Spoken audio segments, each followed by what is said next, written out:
Cristiano,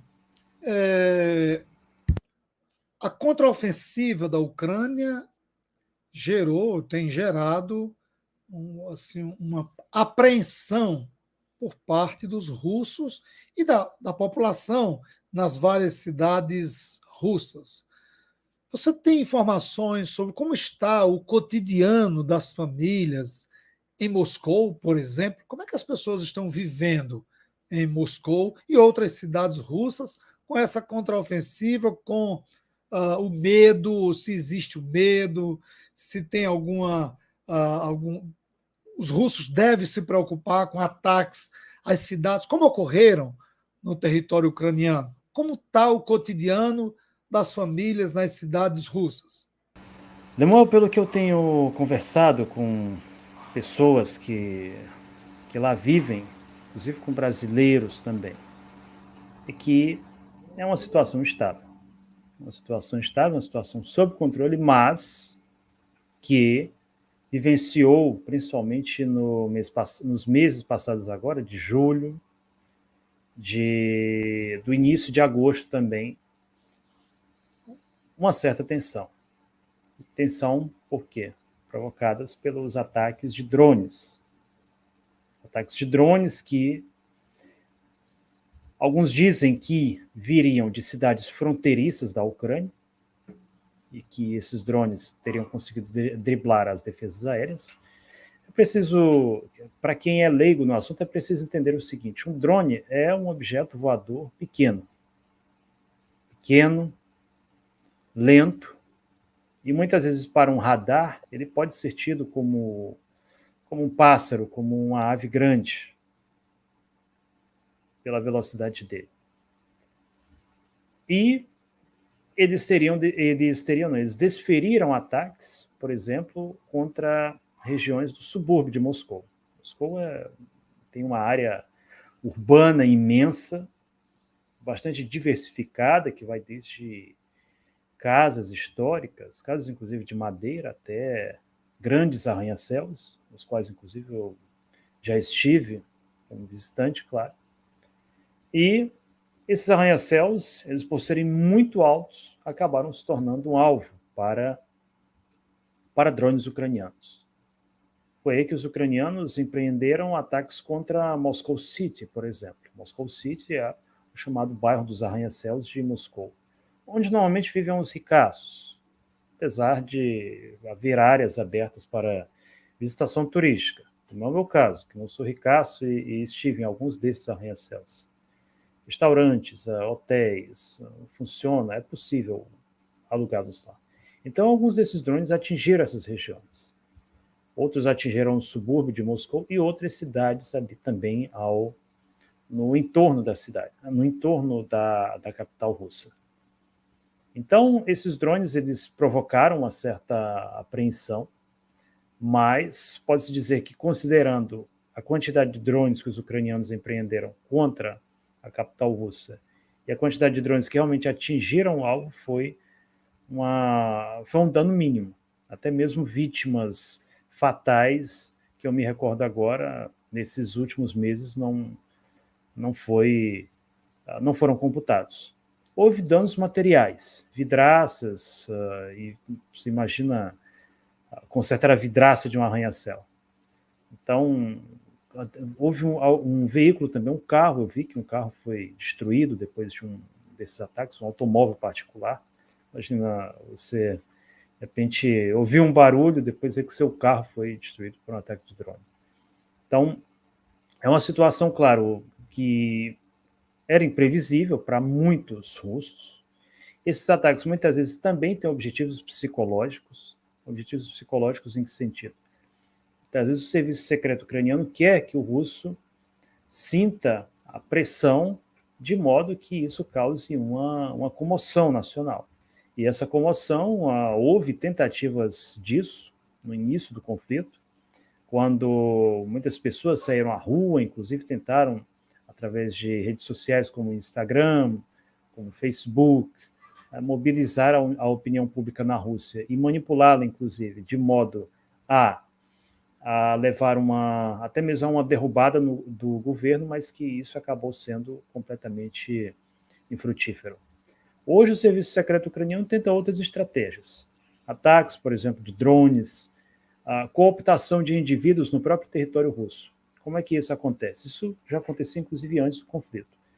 É o seguinte, a Rússia hoje é um país capitalista, um país em que estima-se que da sua população de 130, 140 milhões de pessoas, cerca de 15 a 20 milhões vivam em situação de miséria. Então, esses miseráveis muitas vezes têm celular. Às vezes são chamados gopnik, pessoas que, enfim, como se diz aqui, pessoas que cometem pequenos delitos. E o serviço ucraniano sabe disso muito bem. Eles tentam, muitas vezes, cooptar essas pessoas. Chegam para você e dizem assim, olha só, tem ali uma estação de trem, se você causar um incêndio naquela estação de trem, a gente te paga o equivalente a R$1.000. Inclusive, são pagamentos até ridículos que são oferecidos. E aconteceu um caso desses no mês, eu acho que de maio ou de junho, está inclusive documentado no meu canal, quando o FSB prendeu um cidadão russo que foi cooptado pelo Serviço Secreto Ucraniano com o objetivo de causar incêndios em trens. Outros, são dados a eles diversas missões, digamos assim, e sempre prometido uma recompensa. Em muitos casos, elas são frustradas pelos agentes do Serviço Federal de Segurança da Rússia, o FSB. Então, eles estão tentando, como se diz, todas as cartadas para causar uma situação de desestabilização na Rússia, mas que têm sido infrutíferas. Estamos conversando com Cristiano Alves, do canal Cristiano Grade, do Telegram, sobre os 19 meses da guerra entre Ucrânia e Rússia. E você que entrou agora, que está acompanhando o nosso bate-papo, mas não é inscrito ainda no canal, está esperando o quê? Se inscreva, dê o seu like, compartilhe a nossa programação. Tem outras entrevistas, outros programas que é do seu interesse. Contribua para que a gente possa fortalecer a mídia alternativa. Existem outros canais, outros programas com conteúdos parecidos, com conteúdos importantes como o nosso. É importante você ter acesso a essas informações através desses programas, desses canais alternativos. Repercutiu na imprensa mundial o acidente que vitimou o líder do grupo Wagner, o Prigozhin. E a imprensa, parte da imprensa aqui no Brasil, tentou, insinuou ou levantou questionamentos e até a possibilidade da participação do Kremlin, de ter sido algo pensado e executado por Moscou. Né?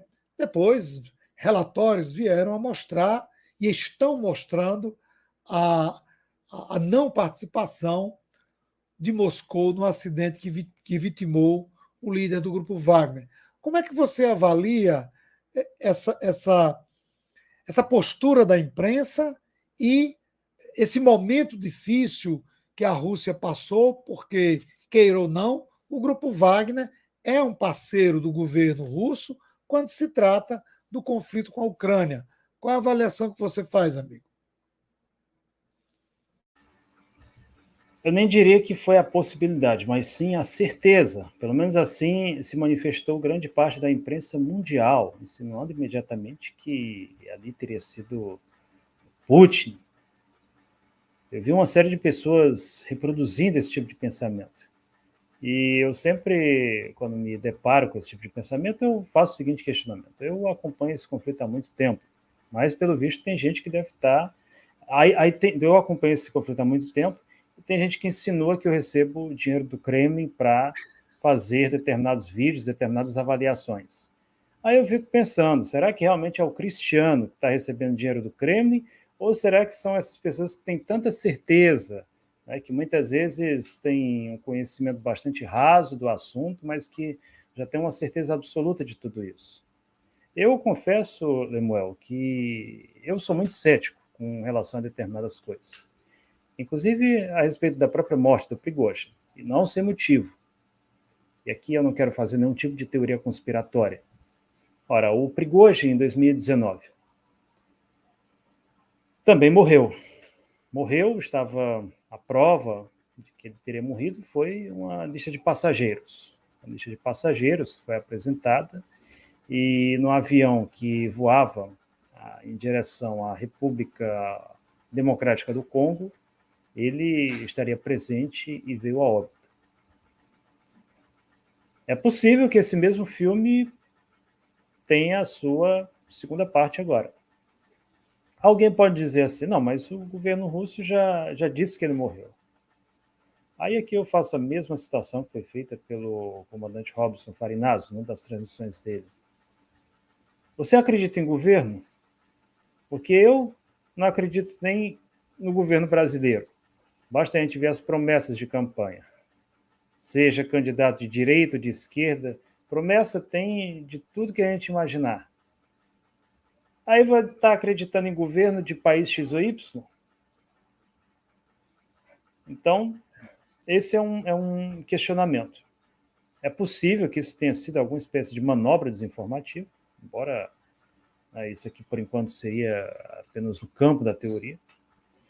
Eu sempre digo que não ficaria surpreso se nas próximas eleições presidenciais da Rússia o Prigozhin aparecesse como um candidato, né, já que o homem, em pelo menos uma oportunidade, enganou a morte, digamos assim.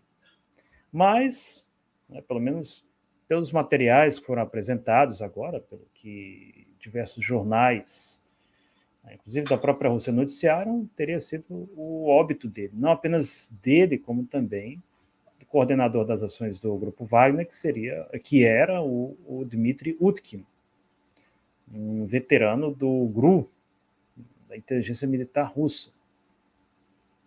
O certo é que o Grupo Wagner comprou briga com muita gente, inclusive com governos estrangeiros. Por exemplo, o governo da França, de Emmanuel Macron.